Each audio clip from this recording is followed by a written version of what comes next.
So we're going to talk about universal screening. This is 2 in a series. Each one of these hour-long agendas is going to be about the same. I'm going to do 15 minutes of micro teaching. We're going to have about 15 minutes of discussion, a little bit of information about next steps or what you might do at your schools if you're interested in continuing this work, and then a review and preview of next week.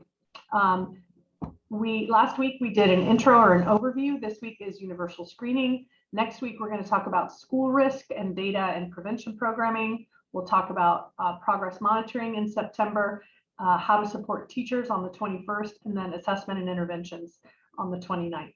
So if this is something you're doing with your team, I hope it will benefit you to join us for the series, but you're also welcome to pop in and out on any of these that makes sense for you to do so. So as I was preparing slides for today, the following occurred to me, and I just wanted to jot down a note and share that with you all. I've been doing this work or talking about screening and intervention prevention work for social, emotional, and behavioral health for nearly 2 decades. And when I look back at my early slides, you know, to pull graphics or cartoons I like, things like that, and even way back on the days of transparencies, can I get like a hand raise or an up signal for anybody that remembers the transparencies? Some of you are way too young for that, but we used to print things on plastic and put them on an overhead or actually draw on there. That seemed pretty magical at the time. All right, I digress.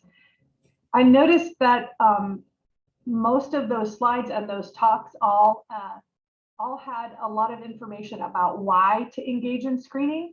Like I spend a lot of time justifying why we would want to do this kind of work, why it was important, and what to consider. And I'm wondering that I'm not sure that is even relevant anymore. And I want to know what you think. Do you think it's possible that we no longer need to convince people that social, emotional, and behavioral challenges or risk exist and are real in schools, given that we've had this 1.5 years of a pandemic?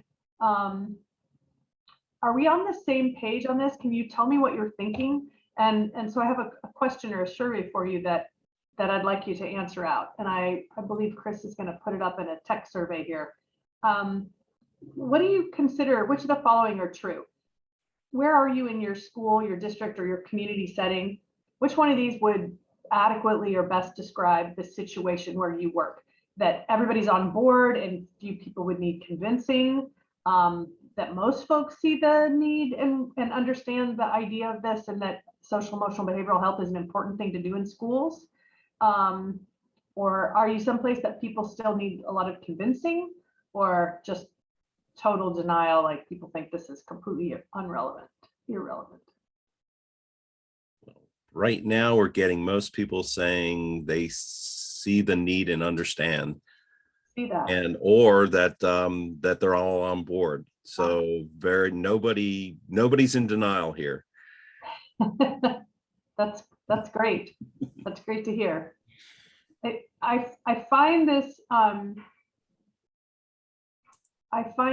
place that where we're situated, this point in time, to be a huge opportunity for all of us who do this work. I know it's overwhelming, the need and the stretch for resources, but I feel like we're in a place where we can really finally make a difference on a huge scale. That social, emotional, and behavioral needs is something that everybody's talking about. People that didn't used to talk about this are seeing it, they're feeling it, they're noticing it in their own children and their families and themselves after a year of possible social isolation or missing people. And I just think we're poised to really do something transformative in our schools. And so I'm excited to get to talk about what one of those things might be, which is universal screening. I'm going to turn that poll question off.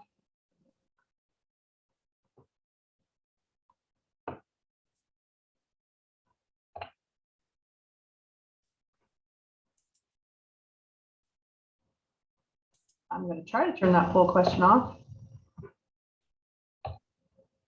So just in case, because I wasn't sure how that answer would come back, We know that screening is valid and reliable, that there are many nationally standardized screeners that exist.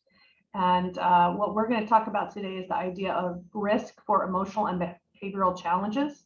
And we are defining that as an atypical development in comparison to children of the same age in any of the following areas: maladaptive behaviors, emotions, thought patterns, or delayed acquisition of prosocial and coping skills. And we know that these things are associated with, or they're the precursors to, the development of mental health disorders, which in turn contribute to academic problems. If 20% of our school-age population is struggling with social, emotional, behavioral issues, we know that academics is going to be affected. There's a clear reciprocal relationship between achievement and behavior, and it's inversely related. So the more problem behaviors we have, the fewer academic performances that are high do we see. It's a theoretical graph on the left. I'm glad I'm preaching to the choir, as they say. If you're going to engage in universal screening, and I've done this with schools across the country, so I'm going to share with you today some of the lessons I've learned, some of the ways I've failed or not done a good job in schools, and then the schools that have done a really good job, and I'm going to share those examples and stories with you. I want to put a plug out to make sure, or at least talk about what kind of school-wide activities or universal programs for prevention are in place.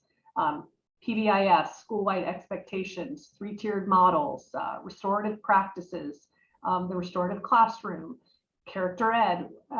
What are some of the things, maybe you guys could put in the chat if you like, that you're doing as part of a universal program of prevention? It's certainly not to say that you can't do screening if you don't have one of these things in place, but they really do go hand in hand. That we're screening for risk in a student population if we're not doing some level of prevention or making sure that the ground is even for everybody. You're going to get different results. Chris, do you see anything coming up in the chat room about what people are doing? No, I have not. Okay. So if you chat and see my screen, so.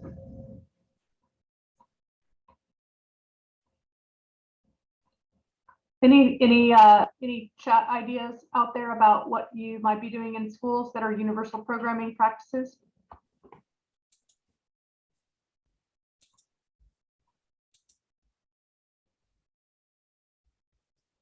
All right, we're not getting much. Hopefully, maybe I'm wondering if it's a technical problem, but I did get a chat from someone earlier. All right, so not a technical problem. Well, the most common practices are school-wide expectations, teaching those expectations, modeling those expectations using a PBIS kind of a system. There is an increasing number of schools and classrooms doing restorative practices, circles, and the like. Those are probably the two most common.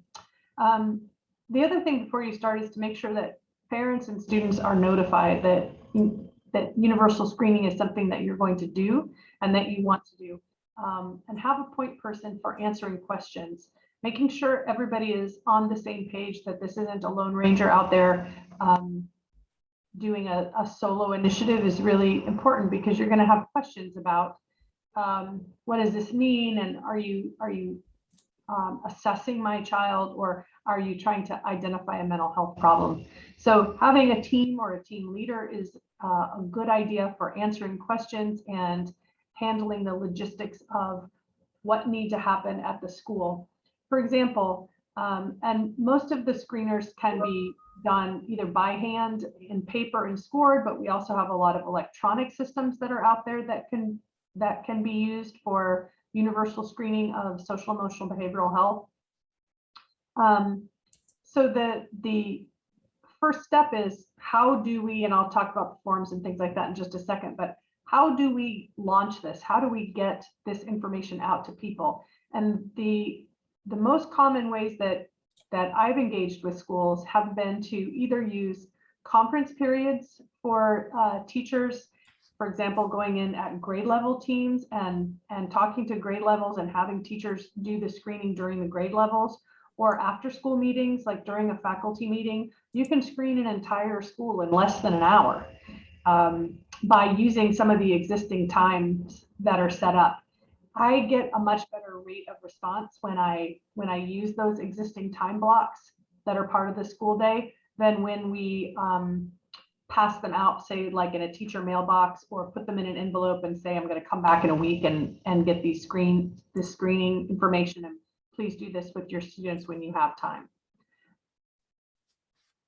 The screening really only takes a couple of minutes per child. That's if the teacher's doing the form.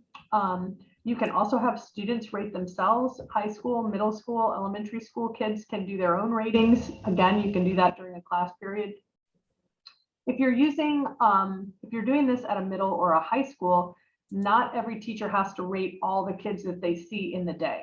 So you can choose a period of time, say a second period class or a third period class, where everyone screens the kids they see during that period of time and have the teacher rating forms done that way, or have students engage in the student rating forms during that class period. We've also done it at assemblies, at school-wide assemblies, where kids come in and line up with grades or classes, sit on the gym floor, and are handed paper and pencil to do the screening that way in person. And I will say that when we've done it in the gyms, the messaging that happens from the school principal or the leader of the school team is really important for both the behavior management and the number of responses we get back that don't have the Christmas trees on the Scantron, but that have kids really engaged in it. So if you have serious messaging coming from school leadership about the importance of this and why you're doing it, it can be pretty helpful. And we have some scripts provided for you here as well. Some schools like to do a couple of grade levels. They don't want to do the whole school. They might do this in second grade or fourth grade or ninth grade to identify risk within a population, and they take it just a grade level at a time. Some schools do all grade levels, whether it's elementary, middle, or high school. You want to also choose who are going to be your respondents or your informants. There are parent forms, there are teacher forms, and there are student forms. And you can use multiple forms to triangulate that information. It's certainly best practice, but I've worked with many schools that do just one of those. They have the students do their own ratings, or they have the teachers do the ratings. And some schools have done parents because they get the information earlier. They don't have to wait for teachers to get to know kids and fill out the forms. I've had some schools use parents because of interactions with teacher unions and teachers feeling like this isn't their responsibility and they don't want to engage in this practice. So depending on where you are, there's no one size fits all model. You can do any combination of these. Teachers can use team meetings. Students can do this in classes or small groups.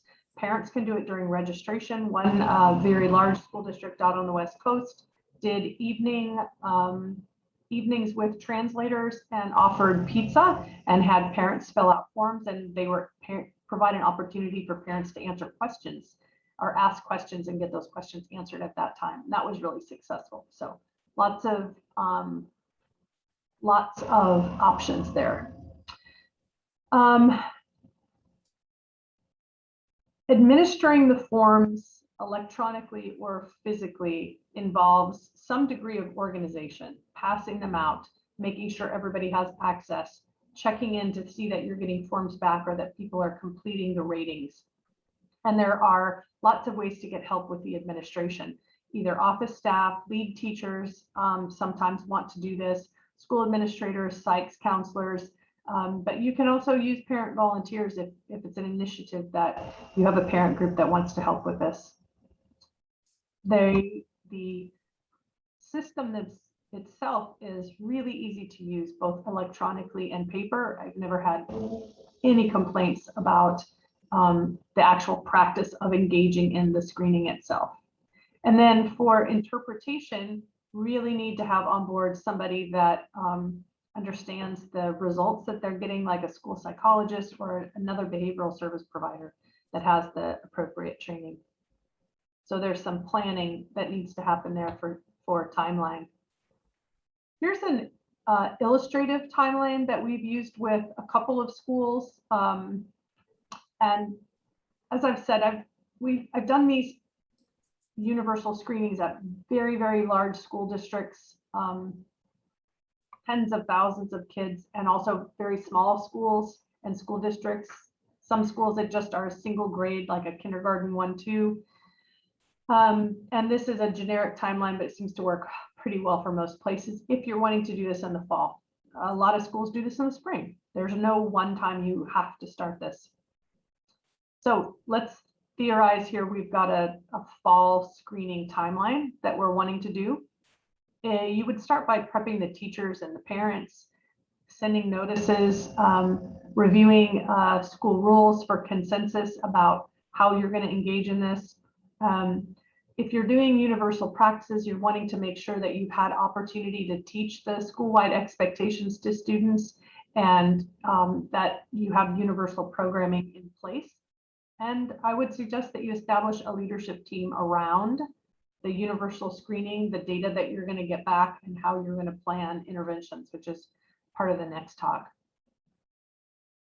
If you are using teacher rating forms, you're going to want to wait at least 6 weeks so that teachers get to know kids and can respond in a way that's accurate and informative. If you say, we really think we need 10 weeks to get to know our kids because the first couple of weeks during pandemic have been challenging or difficult, or our whole system is a little bit altered right now. There's no hard fast rule that you have to do it at 6. Just a minimum of 6 weeks wait time is a good lead, but use your best professional judgment if you think more time needs to go by. And then when you get the results back, and I'll show you some examples of those, review that risk list and see, in particular, one of the things that's really terrific about the BASC-3 BESS screener, which is what I'm going to be sharing with you today, is that it will flag if you have teachers who have rated kids as overly harsh, or if you have large numbers of students coming from particular classrooms. What you may be looking at is a teacher who's really struggling or needs greater resourcing or is at risk. I've had a couple of illustrations where, in fact, there's almost always one at every school on a campus level that one teacher is flagging a large number of students as having elevated levels of risk. And it's a great opportunity to go in and see what's happening in that classroom and what the teacher might need for support. Couple of examples of this is in one district, a teacher from a much higher grade was moved to a much lower grade, and their expectations for classroom behavior and norms was really off, because their grade and age expectations were being imposed on a younger group of kids. And it was a great opportunity to talk to that teacher and walk through more developmentally typical behaviors for the particular age and grade group that they were working with. In another instance, and this is a story I shared from the first session, a teacher, when they got back the risk list, said, I really don't think that this child is having problems as much as the child and I are having issues. And they switched rosters. This teacher took a kid from another teacher's class, and they swapped out that child for the other one. And that child ended up doing quite well. And these are both really powerful examples to me of ways that we can make a difference by just engaging in the screening itself. And for both of those, both that classroom and that individual student, they had very different academic years because of those early indicators or early warning signs that were about the system not meeting the needs of the kids. So it was a great aha moment for the teacher in both instances, and gave an ability to respond proactively. And then what I've got on my list after you get these risk lists back is to determine the number of students to serve and in what way. It's very common, especially in the administration level, for people to misunderstand that you're special ed identifying, or that somehow you're going to need to put IEPs together for all of these kids or start engaging in functional behavioral assessments. You're not doing any of those things. This is not about disciplinary cause. This is about identifying those kids who are at extremely elevated levels of risk that might need to go into assessment or be evaluated, but to look at the bulk of the kids that have elevated levels of risk so that we can prevent the need for more chronic or ongoing treatment and care. If you move forward with assessment for the students that are at the very top of that risk triangle, there's the notification and consenting parents, and moving on to a full-blown assessment such as the BASC-3. It's also a good idea to coordinate reading and or academic screening if you're doing DIBELS, for example. You might want to do your reading, math, and behavioral screening all at the same time to have this information come in together to be able to plan for students. Time's getting away from me here, so I'm going to try to speed up a little bit. Then you can begin using interventions and targeted interventions and doing some resource mapping on campus to look at what types of programs you might have available. Do you have a breakfast club where kids come in early, eat breakfast in classrooms, and build relationships with teachers? Do you have recreational opportunities? Do you have locations that are kind of heat map sensitive, playgrounds or blind spots where it's you can do more prevention in staffing or rotation for supervision of common spaces? And then much earlier, usually in the year, you're getting to the place of, for the students that have been flagged as being at extreme risk and you've engaged in the assessment process, you're getting kids identified, and fewer do not qualify for special education, according to the data, to start intervening with them one-on-one much earlier in the process. I think what more typically happens in schools is that kids are getting referred around a testing calendar if you're one of those states, or much later by the end of the first year.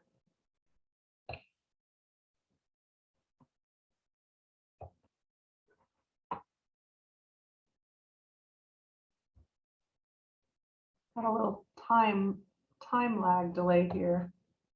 There we go. I'm going to jump ahead because of time, and know that these PowerPoints are coming to you. Here's an example of the survey administration script that we can provide for you.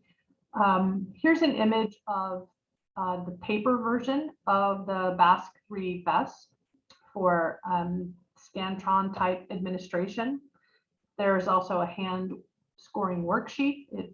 This is an illustration of that.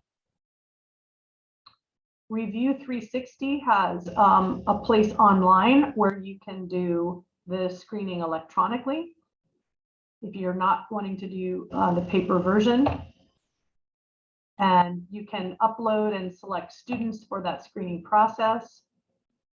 And you get results back that show your F index or response pattern or consistency as acceptable or unacceptable. And this is where you can, as a school leader or a behavioral coach or interventionist, have an opportunity to work with folks if you are getting response patterns from teachers that are unacceptable or inconsistent responding. Somebody's not paying attention or being spurious in their responses, or their scores are so extreme as to be a flag for a potential problem. So some schools have one teacher rate and then have a second teacher, like a gym or phys ed or art teacher, do some of the second ratings when you have validity index flags.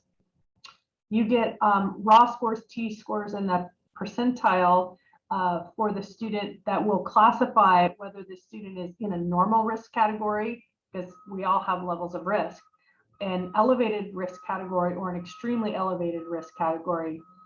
What I've found in working with schools is that over and over again, most of the students that come up on as elevated risk are either already identified for special education or in the process of assessment. But so that's the vast majority of the extremely elevated risk. There are cases where 1 or 2 kids will get flagged for schools that weren't on their radar in the assessment queue or the referral queue.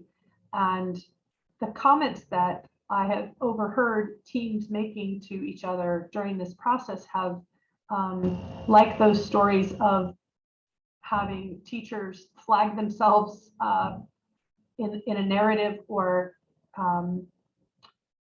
because of their scores.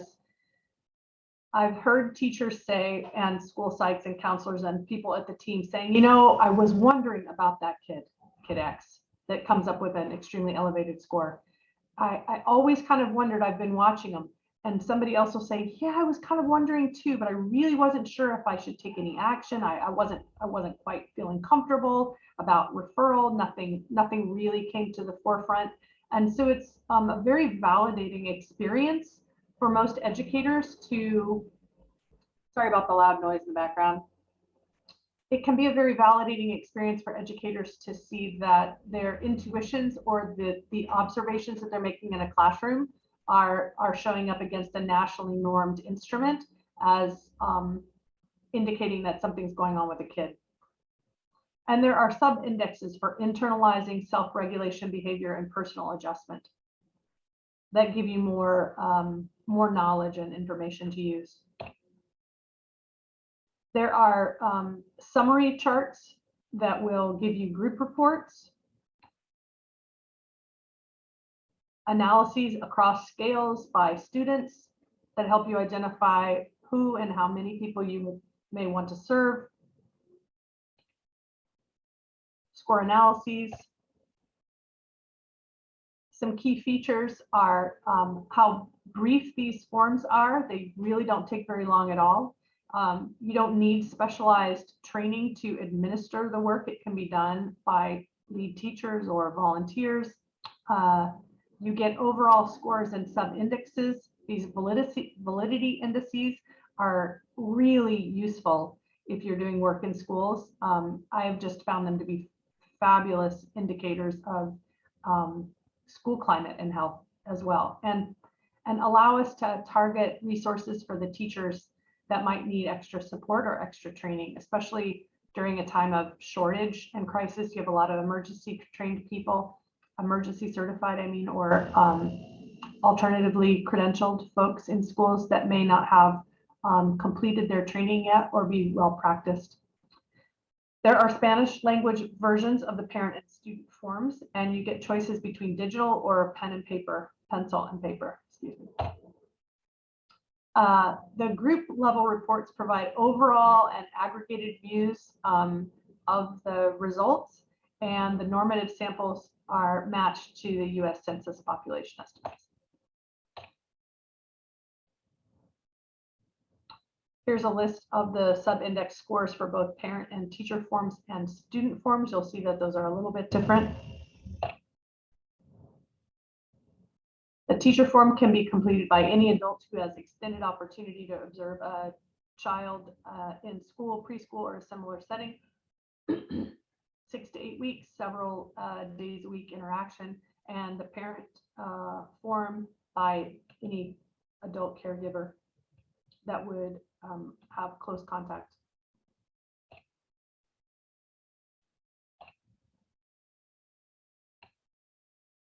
See, I think we covered that.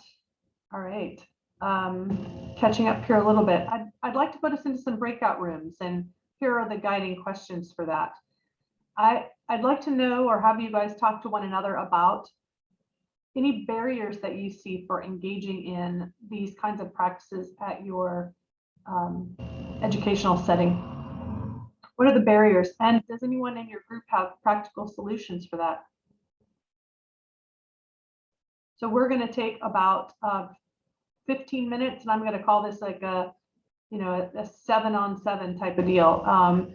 Maybe you could share out for the 7 minutes, the first 7, the barriers that you see for engaging in universal screening, and then spend the second 7 on talking to one another about any possible solutions, brainstorming, and using the expertise in your teams or groups. And then we'll all come back together on that 15th minute. And thank you all again so much for being here. Amanda, Sal, Mathiela,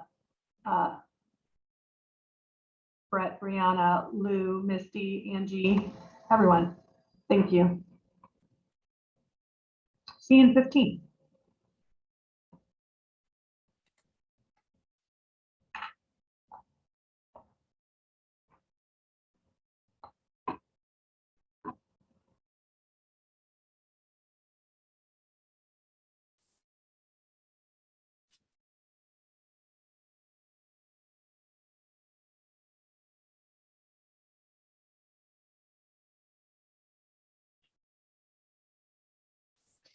So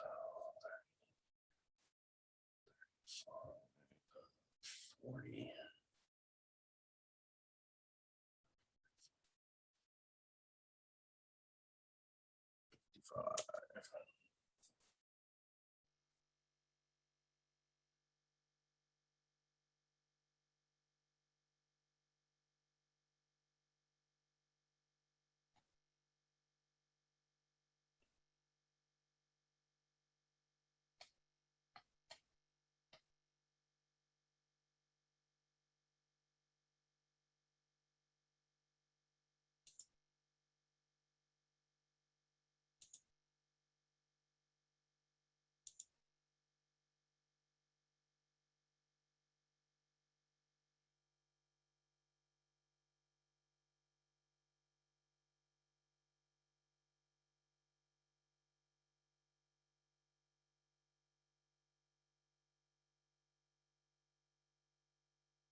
Welcome back, everybody. Hi, Darnell. Hi, Michelle. Hi, Ashley, Roxanne, Trisha, Chelsea, Esther, Sarah. Good to see some of you again. Bianca, Deborah.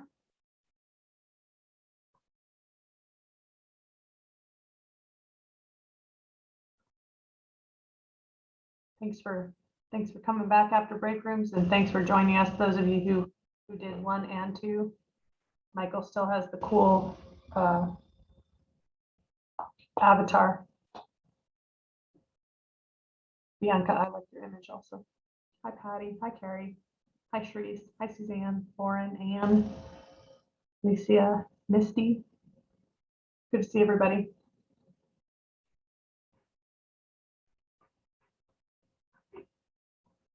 All right, how about some large group share out, maybe just 3 people. Anything you learned from one another? Any agreement on barriers?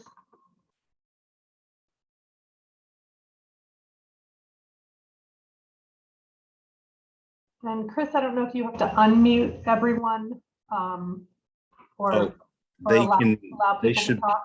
Okay. I think they should be able to unmute themselves. Perfect. So if you'd like to talk, if you just click on unmute. Mm-hmm.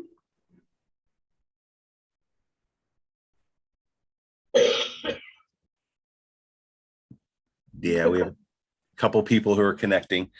Great. I know our group talked about that just getting it implemented and coming up with a solution is difficult. And then I think the fear of what do you do if you have too many kids that you identify need support?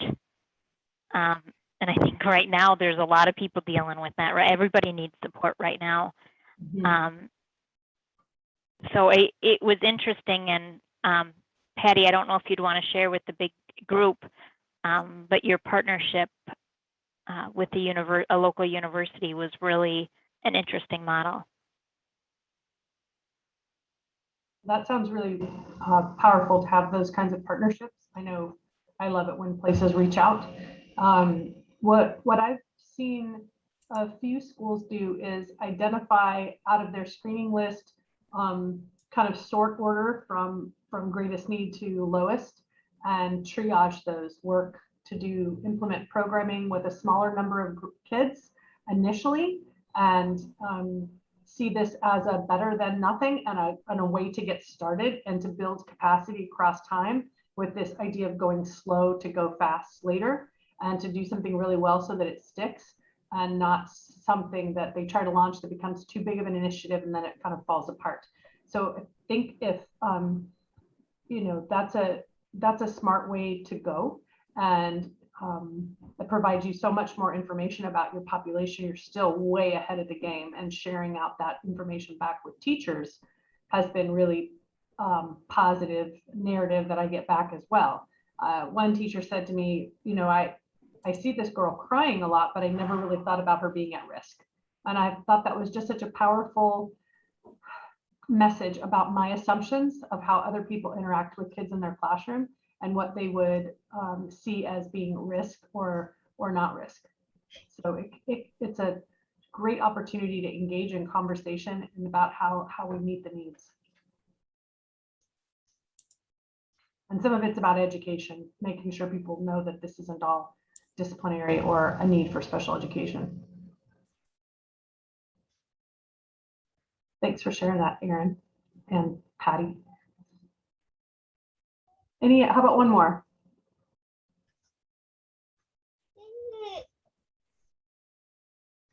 Well, can I add? This is Francis Terrazas. I can't really show my video. I haven't found my camera. I just changed desk last week, and so I haven't tracked down. I know it's around here because it shows darkness and then a little pink item. So I keep looking for pink. But my concern is when the administration doesn't really, it's not that they acknowledge, they know there's a problem. They know they put together teachers, not including a psychologist or somebody that knows about assessment or universal assessment. They put together concerned teachers that are now also leaders. And they kind of got it together. And in California, we don't have an issue with money right now. So it's not the lack of money, but it's not quite there because they haven't been able to outline. And I asked point blank in a presentation that we had countywide. I asked point blank, what are the interventions?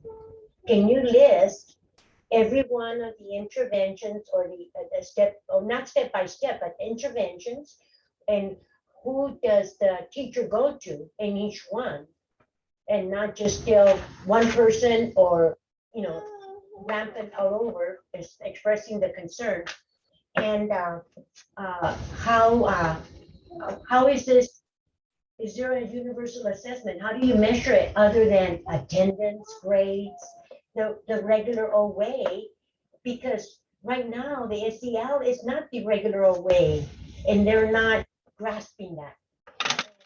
I'm kind of like a part-time, formerly retired, so I don't have that much of a voice there. I think I'm also a school board member at another district, and that's where I have the voice. So hopefully I can be in an area where I can communicate with somebody from the district that I'm seeing this at. Thank you, Francis. Appreciate that. Yeah, I think showing people examples of what's available and what they can use can be helpful, because sometimes it's the same story that I remember from my classroom in Fallbrook. I mean, I can feel the memory of being there, seeing assessment results, and then the assumption that somehow things were going to be better because I had that assessment data back, which was great, but I didn't know what to do with it or how to translate that into what the kid needed and how to help. So I think, you know, it's a missing piece in educator preparation programs all over the country about that next step piece. So it's why I wrote the book, The Intervention Guide, and did those. That's a shameless plug, I guess, but you know, it's step by step to note. Those resources are also out there. You know, you can look in the research literature at the library and you can pull those interventions, you know, for free, but they're available in book form. And there's a lot of resources out there for folks. So I think it's just getting their hands on something to see what it looks like, see what those results look like from universal screenings, and being able to engage in that way. Yeah, because you don't know until you've done it or until you've done it. Right. I appreciate that you shared what you learned or what didn't quite match, and it kind of like hit some of the items from before when they tried to do the PPBS, but now it's just the importance, like Aaron said, what did we do? Why did we have so many kids that need the support?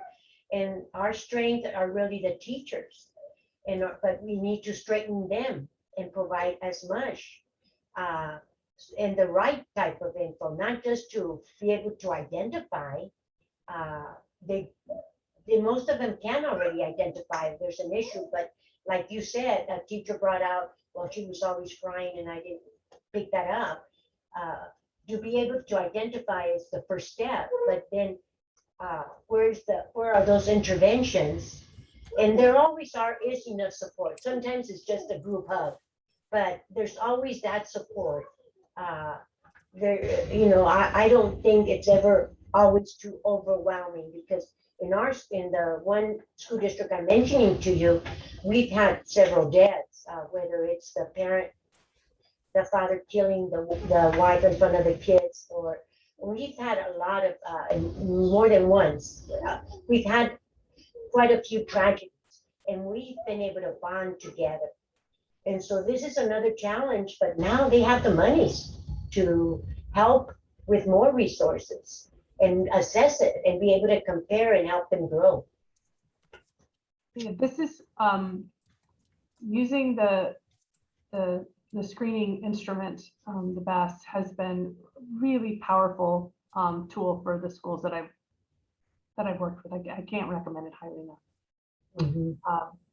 And I hope for those of you that are users of the intervention guide or the classroom skill builder guides or the parent tip sheets, any of those things that you find those useful as well. But I authored those, so I'll try to reserve my affection for them. But the best is not mine, so I can brag all day long on that.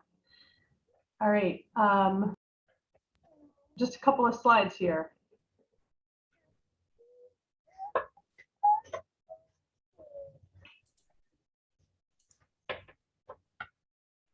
How about a thumbs up if you can see it?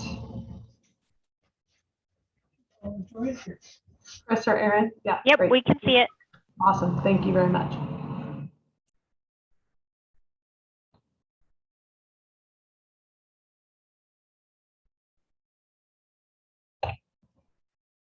So if you're ready to get started in terms of next steps,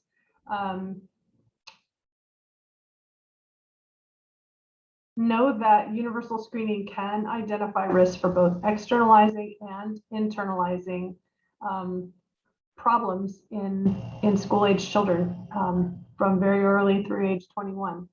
And if you're ready to do this, I think that first step is figuring out who needs to be at the table at your school or for your district. Who are your key players that you need to get on the bus, so to speak, about engaging in this level of work? Because finding that administrative support can be really powerful in launching these initiatives. It's difficult to do from a teacher level or even an individual school psych level without having somebody at the school site administration that's going to champion this type of work and effort. And who would need to sign off on purchasing or asking for the resources to do this? You can make a really powerful difference just by starting there and getting the people together on the team. If we're not doing screening in schools, we have an inefficient and reactive rather than proactive approach. As an example, the community costs for treatment of chronic conditions, juvenile justice, incarceration, restorative justice, loss to family and workforce contributions far exceeds the cost of screening in our communities and early intervention work. An average year of incarceration is $25,000. The cost of screening for a student is closer to $1. There's no comparison on the ROI for this. And we screen for lots of other kinds of problems that we know are going to interfere with academics: vision, hearing, math, reading, developmental delays. But we haven't yet seen a huge uptick in social, emotional, behavioral screening. In the first session, the people participating looked like it was about 6% that are fully engaged in screening in schools. That is radically different than the 2% that was out there a decade or so ago, but it's not even close to half, right? And so we're doing things in a very reactive way and very idiosyncratic, and in a way that introduces a lot of bias into the system about which kids have risk and don't. We under-identify internalizing. We don't often identify the kids that need our services or supports and help. So if you want to continue with us in this series or invite other people to the table, would love to have you back next week. We're going to talk about school risk data and prevention programs more globally. And if you have any questions or want to email me, you certainly can at kimberly.vannest@uvm.edu. I so appreciate your time giving me this hour that is around lunchtime. And I know you have lots of things to do and it's a busy time of year. So thanks for the work that you do. Thanks for showing up and thanks for engaging. Appreciate you. And have a great day. Thank you for doing this, Dr. Vannest. We appreciate it. I did add the link to the chat too if you want to register for additional sessions, if you haven't already done so. Thanks, everybody. Great. Thanks.